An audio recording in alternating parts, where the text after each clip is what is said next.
बोलिए श्री शनिदेव महाराज की जय। जय हनुमान जी महाराज। भगवान शिव और हनुमान जी की कृपा आप पर और आपके परिवार पर सदा सर्वदा बनी रहे। आज के वीडियो में आप श्रवण करेंगे न्याय के देवता शनिदेव तथा हनुमान जी की बड़ी ही दुर्लभ कथा। पुराणों के अनुसार शनिदेव का नाम एक कृष्ण भी है। यह नाम स्वयं श्री कृष्ण भगवान ने शनिदेव को दिया था। आज के दिन जो भी मनुष्य इस व्रत को करता है या कथा का श्रवण करता है तो उन भक्तों पर शनिदेव के साथ साथ हनुमान जी की कृपा भी प्राप्त होती है, क्योंकि शनि दोष से परेशान मनुष्य इस दिन हनुमान जी की कथा को सुनने तथा भजन कीर्तन करने से उनके सभी प्रकार के ग्रह व दोष शनि की 7.5 ढैया समाप्त हो जाती है और साथ ही शनिदेव की कृपा से भक्तों को रोगों से मुक्ति भी मिलती है। धन पुत्र व्यापार में तरक्की होती है, बुरा समय भी समाप्त हो जाता है, ऐसा हमारे पुराणों में वर्णित है। तो चलिए कथा को स्टार्ट करते हैं। हे शनि देव, हे बजरंग बली, जो भी भक्तगण इस कथा को सुन रहे हैं, सुना रहे हैं तथा हुकार भर रहे हैं, उनको सुख शांति समृद्धि देना। हे प्रभु, अपने भक्तों का कल्याण करना। तो प्रिय श्रोताओं, आइए श्रवण करते हैं दुख दरिद्र को दूर करने वाली शनिदेव की कथा का। किसी गांव में एक बहुत ही विद्वान ब्राह्मण रहा करता था। एक दिन रात्रि में उसने सपने में देखा कि एक नीला वस्त्र पहने हुए बहुत ही दिव्य पुरुष उससे कह रहे हैं कि हे ब्राह्मण देवता, मैं तुझे लाखूंगा। अब देखिए, यह सपना उस ब्राह्मण को रोज दिखाई देता था। इससे वह परेशान हो गया और दुबला पतला होने लगा। उसका स्वास्थ्य बहुत ही गिरने लगा। एक दिन उसकी स्त्री ने कहा, देखिए जी, मैं आपको कितना अच्छे से खिलाती पिलाती हूँ, दूध मलाई खिलाती हूँ, अच्छा भोजन आहार पकाकर खिलाती हूँ, फिर भी आप इतने दुबले पतले क्यों होते जा रहे हैं? इसका क्या कारण है? अपनी पत्नी की बात सुनकर उस ब्राह्मण ने अपनी पत्नी से सारा अपना हाल बताया कि मेरे सपने में एक नीले कपड़े पहने हुए बहुत ही दिव्य पुरुष आते हैं। वो मुझसे कहते हैं कि हे ब्राह्मण, मैं तुझे लाखूंगा। अब यही सोचकर मुझे भूख प्यास नहीं लगती, मैं दुबला पतला होता जा रहा हूँ। तब ब्राह्मणी ने कहा कि हे पतिदेव, मुझे लगता है कि आपको शनि भगवान दर्शन देते हैं। आपके ऊपर शनि की दशा शुरू होने वाली है, इसलिए आपको वो सचेत करते हैं। अवश्य ही वो शनि महाराज हैं। अब की बार जब दिखे तो आप उनसे कहिए कि आप मुझे सिर्फ 1.25 पहर ही देखें। प्रिय दर्शकों, उस दिन जब रात्रि होती है तो ब्राह्मण फिर से सोता है और उसके सपने में शनि भगवान दर्शन देते हैं। कहते हैं कि हे ब्राह्मण देवता, आज मैं तुम्हें लाखूंगा। तब ब्राह्मण ने कहा कि हे भगवान, यदि आप लाखना ही चाहते हैं तो लाख जाइए, लेकिन ये बताइए भगवान, आप कितने दिनों के लिए लाखेंगे? तब शनिदेव ने कहा कि हे ब्राह्मण, तुम्हारे ऊपर 7.5 शुरू होने वाली है, मैं तुम पर 7.5 साल के लिए लाखूंगा। तब ब्राह्मण ने कहा कि क्षमा करो भगवान, इतना भारी तो मुझसे झेला नहीं जाएगा, 7.5 का साल बहुत है भगवान। तब शनिदेव बोले, अच्छा 5 वर्ष के लिए लाखूंगा। तब ब्राह्मण ने कहा कि शनि महाराज, यह भी मेरे लिए ज्यादा है। शनि भगवान बोले, तो ठीक है, 2.5 साल का लग जाऊं? ब्राह्मण ने फिर से मना कर दिया। तब शनिदेव कहने लगे, 1.25 पहर का लगूंगा तो ठीक रहेगा। प्रिय भक्तगणों, उसे 1.25 पहर की शनि की दशा लग गई।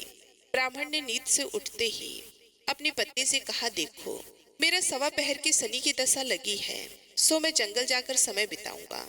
तुम मेरे खाने पीने का सारा सामान बांध दो और मेरे पीछे किसी से लड़ना मत, घर में बैठी रहना, बच्चों को भी कहीं मत जाने देना और इस 1.25 पहर में किसी को गाली भी मत सुनाना। ऐसा कहकर ब्राह्मण अपने घर से जंगल की ओर चल दिया। जंगल में ब्राह्मण एक पीपल के पेड़ के नीचे बैठ गया और हनुमान जी का पाठ करने लगा। 1 पहर बीत गया तो ब्राह्मण ने सोचा कि बाकी का समय तो रास्ते में ही बीत जाएगा। सुबह वहां से चल दिया और रास्ते में चलते हुए उसे एक सब्जी मंडी दिखाई दी। उसने सब्जी मंडी में से एक बड़ा सा कद्दू खरीद लिया। कद्दू खरीद के अपने चादर में लपेट करके वहां से चल देता है। तभी रास्ते में शनि महाराज एक साधु का भेष बदल कर उसके पास आते हैं और कहते हैं, तुम्हारे चादर में क्या है? ब्राह्मण ने कहा, हे साधु महाराज, मेरे इस चादर में तो कद्दू है। साधु ने कहा, अच्छा कद्दू है तो दिखाओ। जब ब्राह्मण ने अपना चादर दिखाया तो वो आश्चर्यचकित रह गया। उसने देखा कि उस चादर में तो उस राज्य के राजा के बेटे का कटा हुआ सर था।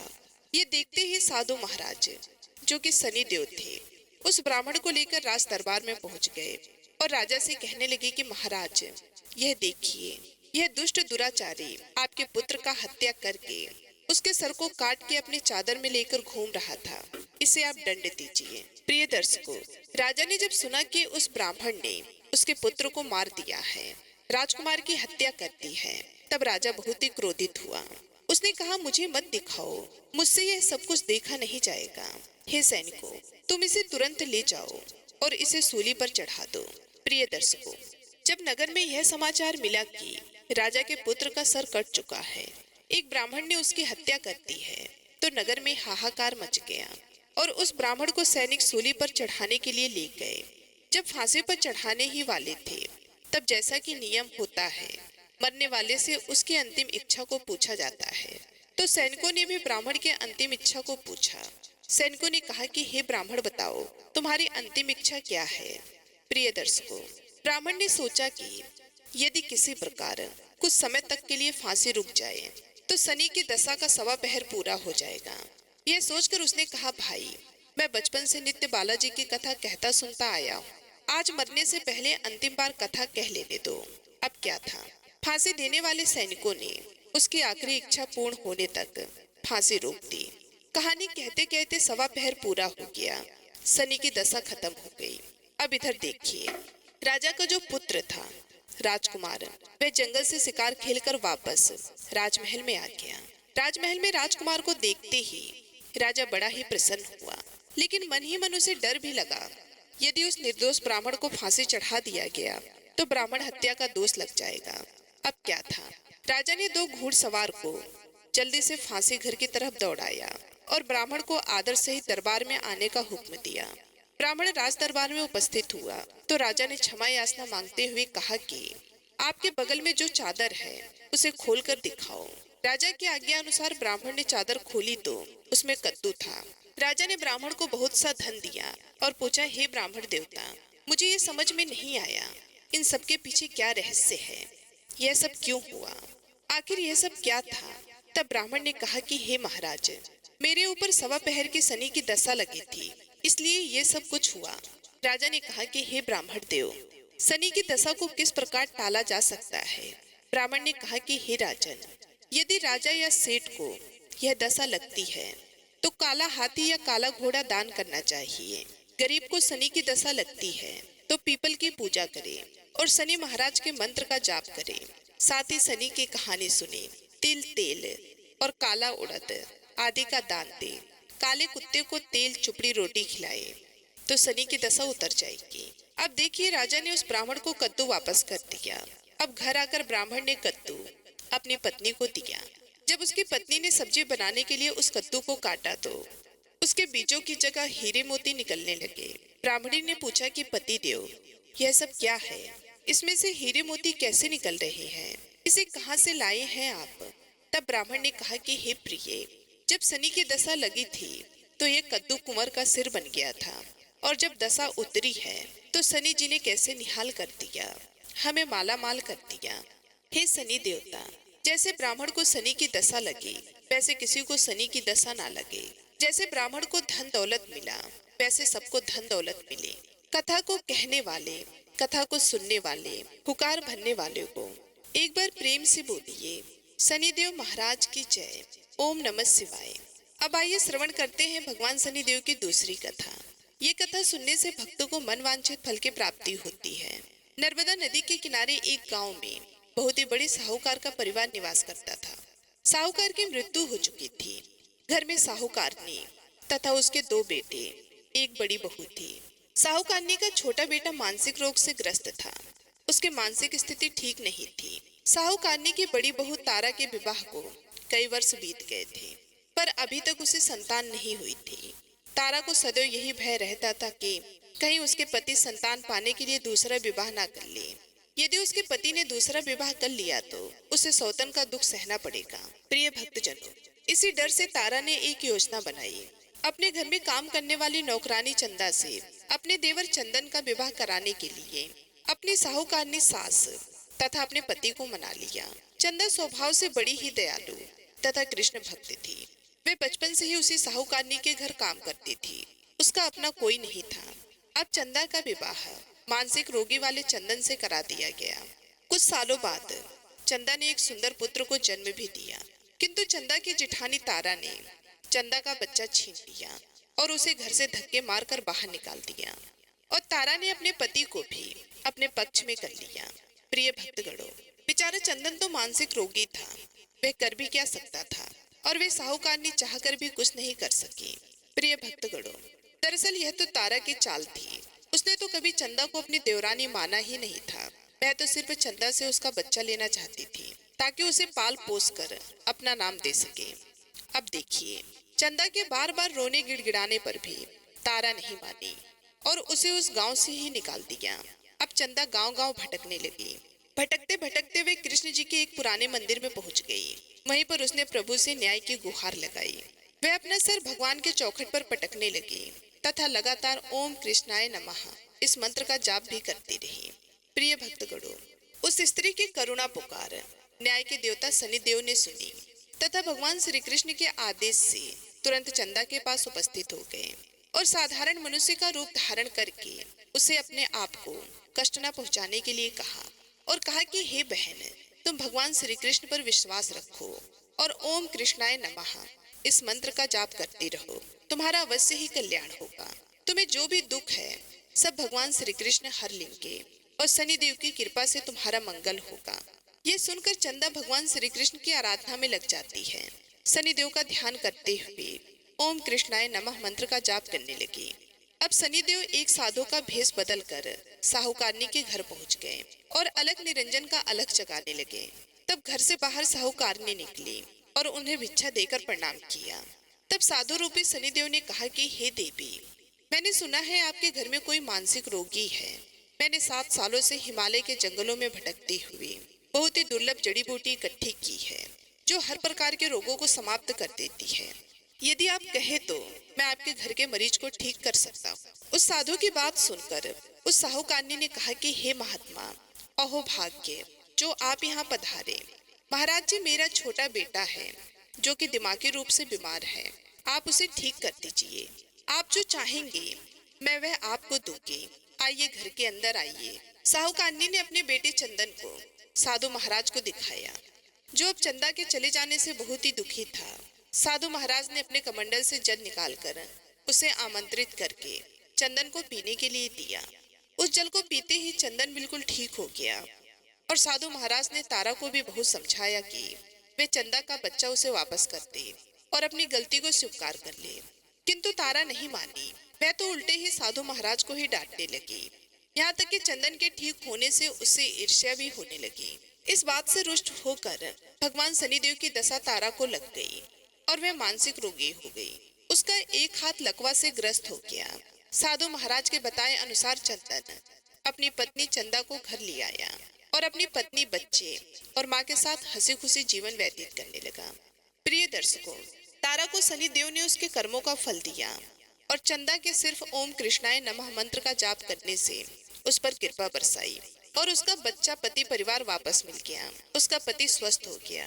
जय शनिदेव, जय जय शनिदेव, ओम नमः शिवाय। प्रिय दर्शकों, कथा को समाप्त करने से पहले बहुत ही महत्वपूर्ण जानकारी के विषय में साढ़े साती क्या होती है, इससे लोग क्यों डरते हैं। देखिए, यह बात सही है कि साढ़े साती के समय व्यक्ति को कठिनाइयों एवं परेशानियों का सामना करना होता है, किंतु इसमें घबराने वाली कोई बात नहीं है। इसमें कठिनाई और मुश्किल हालात जरूर आते हैं, परंतु इस दौरान व्यक्ति को कामयाबी भी मिलती है। बहुत से व्यक्ति साढ़े साती के प्रभाव से सफलता की ऊंचाइयों पर पहुंच जाते हैं। साढ़े साती व्यक्ति को कर्मशील बनाता है और उसे कर्म की ओर ले जाता है। हठी, अभिमानी और कठोर व्यक्तित्व वाले व्यक्ति से ये काफी मेहनत करवाता है। साढ़े साती के 3 चरण होते हैं। साढ़े साती का पहला चरण नजदीकी रिश्तेदारों और जातक को प्रभावित करता है।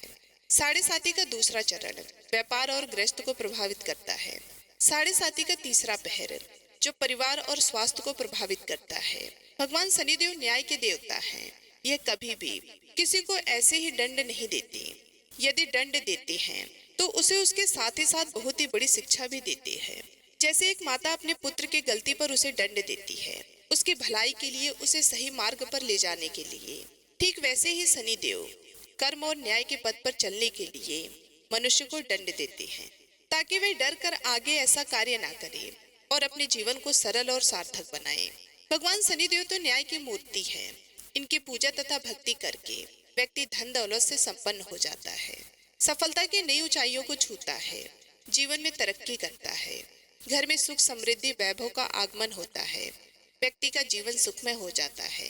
भगवान शनिदेव को प्रसन्न करने के लिए शनिवार के दिन पीपल के पेड़ के नीचे शाम को दिया अवश्य ही जलाएं और कुत्ते को तेल से चुपड़ी रोटी खिलाएं। शनिवार को जल में तिल डालकर पीपल को जल चढ़ाएं। इससे शनिदेव अत्यंत ही प्रसन्न होते हैं। और महामंत्र ओम कृष्णाय नमः मंत्र का जाप भी करें। ओम गंग गणपतये नमः। पौराणिक कथा के अनुसार बहुत पुराने समय की बात है। एक साहूकार निधि, उसका बेटा और बहू थे। पति की मृत्यु युवावस्था में ही हो गई थी। इस तरह उस साहूकारनी का रोज का नियम था, वे हनुमान जी के मंदिर में जाया करती थी और साथ में पूरी हलवा और चूरमा बनाकर ले जाती थी और हनुमान जी से कहती थी, कांदे सोटो लाल लंगोटो, हनुमान जी खाए चूरमे और रोटी। मैंने तुम्हें दिया जवानी में, तुम मुझे देना बुढ़ापे में। अब क्या था, पूजा करने के बाद वे साहूकारनी अपने घर आई तो उसकी बहू बोली, सासू जी तुम चूरमा रोटी लेकर कहाँ जाती हो? रोज वे साहूकारनी बोलती, बहू बालाजी के मंदिर में जाती हो। बहू बोली, मंदिर में तो नहीं जाती आप, हमें तो लगता है कि आप अपने खाने के लिए रोज चूरमा और हलवा पूरी बनाती हैं और चोरी चुपके जा करके कहीं खा लेती हैं। प्रिय दर्शकों, सास अपनी बहू की बातें सुनती है तो भी कुछ नहीं बोलती और उसे मन में बड़ा दुख होता है। उसे ये दुख होता है कि वे भगवान की भक्ति करती है और उसकी बहू उसे चटोरी कह रही है। अब क्या था, दुख के मारे वह जाकर अपने कमरे में सो जाती है। सोते सोते 5 दिन हो गए। हनुमान जी सपने में आए और बोले, हे साहूकारनी तूने तो जवानी में दिया है, मैं तुझे बुढ़ापे में देता हूँ। साहूकारनी बोली, हे हनुमान जी आज तो आप मुझे खाने के लिए दे देंगे, लेकिन रोज कौन देगा? हनुमान जी बोले, हे साहूकारनी मैं तुम्हें रोज दूंगा। अब क्या था, हनुमान जी की महिमा देखिए। उन्होंने साहूकारनी को खाने के लिए चूरमा रोटी हलवा पूरी दिया। साहूकारनी चुपचाप चूरमा रोटी खा लेती। इसी प्रकार 5-6 दिन बीतते हैं और धीरे धीरे बहू के घर में से अचानक अनाज इत्यादि खत्म होने लगते हैं। उसके पास कुछ नहीं रहा, सब चीजों में घाटा पड़ गया। बहू ने सोचा, सास को 7 दिन हो गए हैं, मैंने तो उन्हें खाने को कुछ दिया भी नहीं, देखो तो कैसी हैं। अब देखिए, बहू अपने सास के कमरे में जाकर देखती है तो उसने क्या देखा कि उसके सास तो अच्छी भली मोटी ताजी है। बहू बोली, सासू जी मैंने तुम्हें खाने को भी नहीं दिया और तुम क्या खाती हो, इतनी स्वस्थ और मोटी ताजी हो। बहू के बात सुनकर सास बोली कि मुझे तो हनुमान जी मीठे मीठे हलवा चूरमा और रोटी दे जाते हैं, मैं वही खाती हूँ। अब क्या था, वे बहू सास के पैरों में गिर गई। उसे पछतावा हुआ। वह बोली, हे सासू माँ हम तो तुम्हारे भाग का खाते हैं, हमारे घर में तो कुछ भी नहीं रहा। मैंने आपको खाना नहीं दिया, मैंने आपके भक्ति को झूठा समझा, आपको चटोरी समझा, इसलिए भगवान ने मुझे दंड दिया। 7 दिन के अंदर ही हमारे घर से अनाज धन इत्यादि सभी समाप्त हो गया। हे सासू माँ अब आप ही सब कुछ संभालें, मुझे आपकी भक्ति पर विश्वास हो गया। आपने हनुमान जी को भोग लगाया जवानी में और हनुमान जी ने आपको वही भोग बुढ़ापे में लौटाया। आपका पेट भरा। हनुमान जी की महिमा अपरंपार है, कोटि कोटि प्रणाम है। प्रिय भक्तों, अब क्या था, उस सास ने खुशी खुशी घर की सारी जिम्मेदारी संभाल ली। सास यानी कि वह साहूकारनी हनुमान जी को रोज चूरमा हलवा पूरी खिलाया करती थी, हलवा पूरी चढ़ाया करती थी। फिर घर में बहुत बरकत हुई और खूब धन धान आने लगा। हे हनुमान जी महाराज, हे बालाजी महाराज, जैसे आपने उस साहूकारनी को दिया वैसे सबको देना, सबके घर में अनाज धन के भंडार भरना, सबका मंगल करना। इस कथा कहानी को कहने व सुनने वाले तथा हुकार भरने वाले सभी को देना। तो बोलिए बजरंगबली हनुमान की जय। ओम नमः शिवाय। प्रिय भक्तगणों, हमारी दूसरी कथा है मंगल देवता की कथा। बहुत समय पहले की बात है, किसी गांव में एक बुढ़िया रहती थी। वह मंगल देव को अपना इष्ट मानती थी। मंगलवार के दिन वह ना तो घर लीपती थी और ना ही धरती खोदा करती थी। हर मंगलवार को वह मंगल देव का व्रत रखती थी। उसका एक पुत्र था जो मंगलवार के दिन ही पैदा हुआ था, इसलिए उसे मंगलिया कहकर पुकारा करती थी। बुढ़िया की श्रद्धा देखकर स्वयं मंगल देव उसकी परीक्षा लेने के लिए ठानी और साधु का भेष बनाकर उसके घर मंगलवार के दिन पहुंच गए। अब क्या था, वे बुढ़िया से बोले, हे बुढ़िया माई, मैं भिक्षा मांग कर लाया हूँ, अतः मुझे भूख लगी है, मुझे भोजन बनाना है। तो थोड़ी सी धरती लीप दे तो मैं भोजन बना लूं। बुढ़िया माई ने कहा, महाराज, मैं मंगलवार की व्रती हूँ, मैं आज के दिन धरती नहीं लीपती, मैं जल का छिड़काव कर देती हूँ, आप उस पर भोजन बना लें। उसकी बात सुनकर साधु ने हट पकड़ ली, कहा कि नहीं, मैं तो लिपी हुई धरती पर ही भोजन बनाता हूँ। बुढ़िया ने भी रट पकड़ ली कि आज तो धरती ना लीप सकूंगी, इसके अलावा आप जो भी करने को कहेंगे मैं करूंगी। उसके बाद पर साधु ने वचन लिया कि धरती लीपने के अलावा जो कहूँ वह करना पड़ेगा। अब क्या था, बुढ़िया ने 3 बार वचन दे दिया, वचन है, वचन है, वचन है। अब साधु ने कहा कि अपने बेटे को बुला दे, मैं उसके पीठ पर अंगीठी जलाकर खाना बनाऊंगा। साधु की बात सुनकर बुढ़िया के तो होश उड़ गए, पर वह मंगल देव को साक्षी मानकर वचन दे चुकी थी। उसने मंगल देव का स्मरण कर अपने बेटे को बुलाकर साधु के पास भेज दिया। साधु ने कहा, माँ, अपने बेटे को लिटा और इसके ऊपर अंगीठी सुलगा दे। बुढ़िया ने मंगल देव का स्मरण करते हुए बेटे को औंधे मुंह लिटाकर उसके पीठ पर अंगीठी जला दी और साधु महाराज का खाना बन गया। तब उन्होंने बुढ़िया माई को आवाज दी और कहा कि अपने बेटे को बुला ले, वह भी भोग ले ले। बुढ़िया ने हैरान होकर कहा, महाराज, अभी तो आपने उसके पीठ पर खाना बनाया है, अब वह कहाँ से आएगा? उसके तो प्राण छूट गए होंगे। आप कृपया भोजन ग्रहण करें और यहाँ से जाना हो तो जाए, मुझे और दुखी ना करें। साधु ने हट पकड़ ली कि अपने बेटे को आवाज तो दे। साधु की बात सुनकर बुढ़िया ने जैसे ही कहा, मंगलिया, अरे ओ मंगलिया, उसका बेटा दौड़ता हुआ आ गया। बेटे को देखकर बुढ़िया चकित रह गई। तब साधु महाराज ने कहा कि माँ, तेरा व्रत सफल हो गया, तेरी अपने इष्ट देव में अटल श्रद्धा है, इसलिए आज के बाद वे हर तरह से तेरी रक्षा करेंगे, तुझे कभी भी कोई कष्ट नहीं होगा।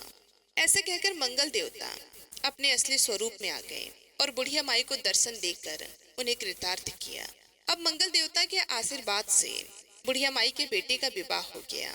सुंदर, रूपवती, संस्कारी, सभी गुणों से संपन्न बहू लक्ष्मी रूपा बहू उनके घर में आ गई और मंगलिया की भी नौकरी राजा के राज दरबार में लग गई। बुढ़िया माई का घर धन धान्य से भर गया और बुढ़िया माई सोने के पालना में नाती पोती खिलाने लगी और अपने इष्ट देव का भजन कीर्तन करते हुए अंत में बैकुंठ धाम को चली गई। तो एक बार प्रेम से बोलिए, जय हो मंगल देवता। हे मंगल देवता, जैसे आपने बुढ़िया माई का कल्याण किया, वैसे ही अपने उन सभी भक्तों पर करना जो आपकी इस कथा को बड़ी श्रद्धा से सुन रहे हैं। जय बजरंगबली। ओम नमः शिवाय। प्रिय भक्तगणों, हमारी तीसरी कथा है हनुमान जी महाराज की कथा, मंगलवार की कथा।